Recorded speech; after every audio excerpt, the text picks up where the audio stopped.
When we picture the future, what do we want it to be? Such a question has been asked time and time again within the cinematic art form itself, and for good reason. This topic at its core is an intrinsic wonder of humanity, as it's a subject that we've all pondered at length at one point or another within our own lives in particular. It's true that our choices now affect our future in ways we can't possibly fathom in the moment. And time after time, filmmakers within the space have garnered grandiose and epic visions of this future, detailing a vastly intelligent and advanced time period in which technological breakthroughs lead the way to progress. What stands apart about these portrayals of the future within these films is how they are distinct yet similar at the same time. They retain elements of our current era and world, albeit with a little bit of an individual twist at the same time. No matter what the portrayal contains, however, it can be argued that within the cinematic space there has arisen two distinct viewpoints of what the future might hold, especially within the animated medium itself. One such viewpoint is one full of optimism and hope, such as in the 2007 Disney animation film Meet the Robinsons, in which the advancement of progress has helped shape and form humanity for the better. While on the other hand, a starkly contrasting and clashing viewpoint has started to rise, such as portrayed in the 2008 Pixar film WALL-E, in which a gross and gratuitous overuse of resources has led our planet to ruin, destroying the semblance of life that humanity put into such a space, and therefore causing us to seek our futures elsewhere. We all want our futures to be full of optimism and light, shaping our world for the better and simultaneously achieving what we want in ways we can't imagine in the moment. The best portrayal of such a future within film in particular, then, is to strike a careful balance between these two distinct viewpoints, in which the positive atmosphere and tone of a picturesque future is present, while the dangers and contrast of a world gone to ruin is also prevalent as well, in order to serve as like a cautionary tale of sorts. Yet it wasn't until I watched Ugo Bienvenu's extraordinary new animated film Arco that I realized such a vision could be supremely impactful, important, and ultimately moving. Now, Arco is not a film I approach with any intrinsic excitement or outlook in mind. As a solid contender on the festival circuit so far this year, I was no doubt aware of its presence and status within critical circles, but I wasn't entirely sure what would actually await me within the admittedly short 88-minute runtime. To approach a film with no knowledge whatsoever of its intricacies is an interesting and exciting feeling altogether. It can be such a joy to lose yourself fully in these experiences, and experience them as they occur, to lose yourself in these cinematic worlds effortlessly and wholly. And I hoped that Arco would be exactly the movie to do just that, and boy was I right. Within the modern day animation landscape, it can be difficult to ascertain at certain points where the future of such an art form lies. Don't get me wrong, awareness of the medium has continued to grow with ease over the last few years alone, as it cannot be understated how popular such an art form is within its standard and superficial label of a quote genre for kids. Yet it seems that genuine appreciation and respect for the medium has all but faded within most general audiences. And in that level, it seems that mainstream animation fare is no longer dedicated solely to telling stories, using a distinct and artistically driven art form, and more intent on capturing kids' short attention spans by filling every second of the runtime with colorful gags and whimsical plot lines that move at 1,000 miles a minute for lack of a better word. The result of this has broached many lackluster entries and forays into the medium that have left audiences confused and ultimately underwhelmed. It can be difficult to see where the future of the medium lies in a landscape of derivative and bland content everywhere you look, but it truly is a film like Arco that reminds you of the artistic value that lies within the independent niche of animation and how it can bring imaginative and vibrant visions to life in such a captivating way. I fell in love with Arco from the first second of the runtime, and I didn't stop loving it until the end credits started to roll. Everything that this film accomplishes throughout its 88-minute runtime feels not only nuanced and capable, but ultimately necessary. Here is an animated film that uses the vibrant context of animation to paint such a vivid and impactful vision of the future. Yet beyond just the visual and stylistic purpose of using this art form to tell a distinct story, Arco soars because of its thematic heart and core and remains more than intact and beating as the film progresses. Simply put, Arco is the best animated film of the year, and I mean every single word of that statement. Each second of this movie is bursting at its seams with life and creativity in every single choice and moment, transporting audiences into a childlike state of whimsy and awe that can only be experienced through such an impassioned and ultimately artistic and motivated lens. Yet beyond just this level, Arco is not only a film that you enjoy, it is also a movie where you think and feel, examining the context of the future in a way that you might not have been heading in. In Arco, audiences are transported to a distant future in the year 2932. Arco, a young 10-year-old boy, lives with his mother, father, and sister in a futuristic compound environment. There's something unique about his parents, however, as it's revealed that his family has the ability to time travel, donning rainbow-colored cloaks and traversing vast distances in time, arriving in each location and time period by way of a rainbow crossing the sky. Arco dreams of joining his family on their escapades through time, seeing the world and observing everything that the planet has had to offer over its lifetime. But Arco's parents are simultaneously stern and barred the young boy from flying until he is old enough. This doesn't stop the precocious Arco, however, who steals his sister's rainbow cloak one night and decides to take it for a test run. Only quite by accident, he travels back in time to the year 2075, a reality that is not much different from our own now. Landing in a forest, he is soon discovered by Iris, a young girl who feels at odds with the world and quite alone in her uncompromising, confined environment. Alone Alone in an odd place with no way to contact his loved ones, Arco forms an unlikely bond with Iris as the pair begin to try to figure out how to send Arco back home, all while keeping the arrival of the young boy a secret from Iris's parents and other interested parties as well. Part of what makes Arco leap off the silver screen, in addition to the complex and enthralling thematic depth on display here, is the gorgeous animation. And when I say that every single second of this movie is filled to the brim with stunning visual composition and complexity, I mean it. The film highlights the true strengths of the animation medium this year alone, maybe even in the last several years alone as well, painting a vivid and wholly realized vision of two distinct futures in such a jarring and juxtaposed way. The reality of 2075 in which Iris and her family reside is not that much different from her own present reality, albeit with a few distinct twists. You see, her neighborhood is that of a typical version of suburbia, with tree-lined streets, perfect houses, and friendly passerbys that greet each other with a friendly wave more often than not. However, this distinct version of suburbia is only possible because of how humanity has fortified itself from outside forces. You see, the atmosphere and environment of 2075 is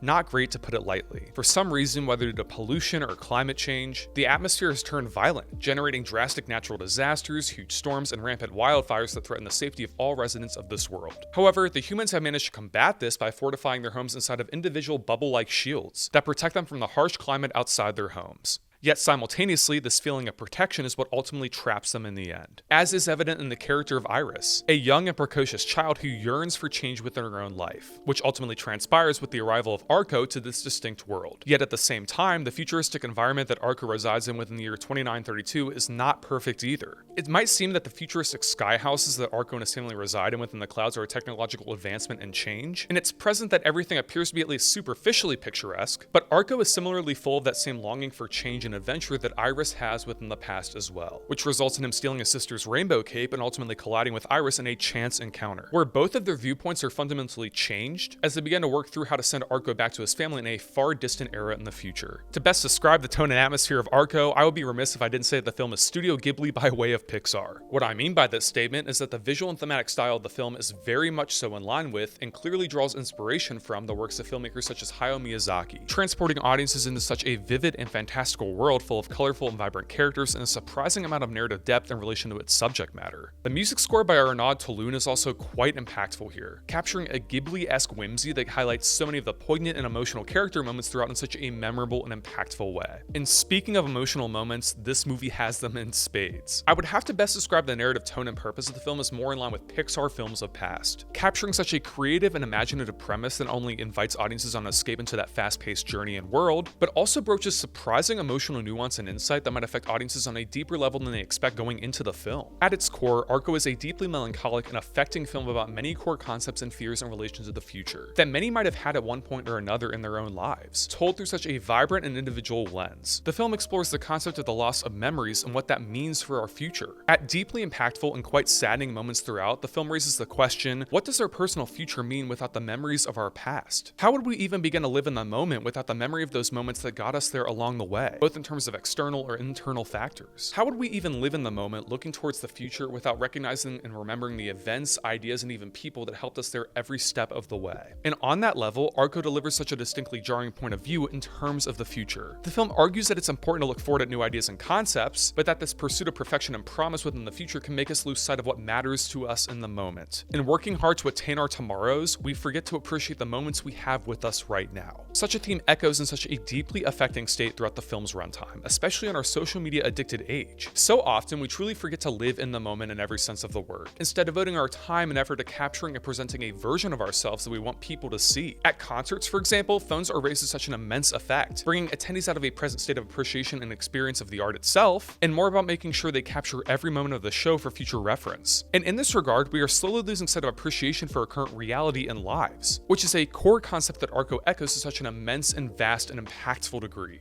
Yet within a deeper context, Arco simultaneously explores a core concept about how the people we love, including our own parents, often sacrifice their own futures in order to provide for their own children. In a way, this almost echoes the sentiment that was imparted within The Wild Robot from last year, in which the film explores how our parents' futures live on through their children's achievements and aspirations, and about how they often put the well-being of their children before their own in order to secure a better tomorrow for them. And Arco is not a film that shies away from exploring this core theme and idea through such an impassioned and deeply affecting viewpoint. All I'll say is, bring tissues to this one. In terms of the English dub of the film, there is excellent casting across the board here, with impassioned vocal performances that go all in and never take any moment of the runtime for granted. Natalie Portman and Mark Ruffalo do excellent voice work as Iris's parents here. Will Ferrell, Andy Samberg, and Flea also do incredible work as the three bumbling characters who are intrigued at the arrival of Arco and seek to find him in his secret of time traveling before other interested parties do. Their antagonistic angles instill with lively comedic charm in so many moments, which quickly switches in tone as the film progresses to another side of these characters that feels vastly welcome and affecting. And America Ferrera does incredible work as Arco's mother, instilling such a rough and vulnerable edge to the character and material that just works so well. As mentioned, Arco is a film that is bursting with creativity and imagination in every single moment of the runtime here, painting such a vivid portrait of two distinct features that feel so timely and impactful. The animation feels smooth, the character designs and setting all feel tangible and present, and it captures such an effective sense of nostalgia and emotion in regards to its core concepts that just feel so effective and real. For a little under 90 minutes in length, Arco allows audiences a distinct viewpoint into another realm entirely, forcing you to understand and comprehend the logistics of this world, while also simultaneously relating many of the ideas into your own personal life as well, and ultimately asking the question of how you'll begin to ensure a prosperous future for all of humanity in your own capacity in your own life. As mentioned before, it manages to capture two distinct visions of the future, acknowledging the vision of prosperity and perfection, while also simultaneously urging audiences to help fix and protect our environment and each other in order to attain that future. Alas, however, for no matter how incredible Arco is as a film, and trust me, it is incredible, the question has to be broached: since this film is animated, will kids ultimately enjoy it? And the short answer is,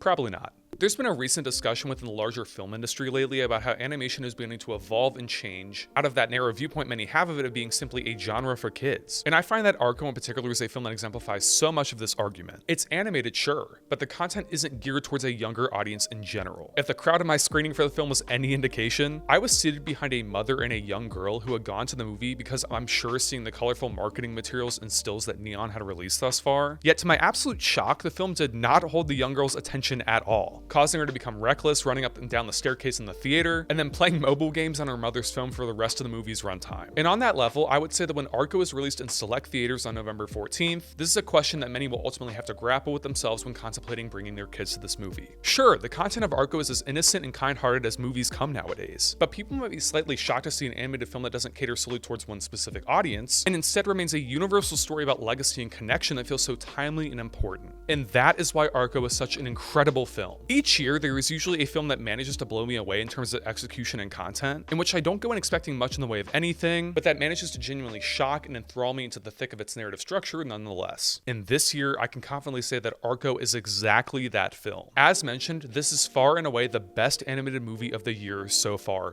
bar none. And I would not be shocked to see serious awards consideration lauded onto the film over the next few months. And it ultimately deserves every bit of awards praise it's getting. I cannot wait to jump back into the lyrical and moving world of Arco again on a rewatch, and I can't wait for audiences to fall in love with this film for themselves, as it's truly something special and profound to witness all the same. That's why I'm giving Arco a 4.5 out of 5 stars. Arco hits theaters in limited release November 14th.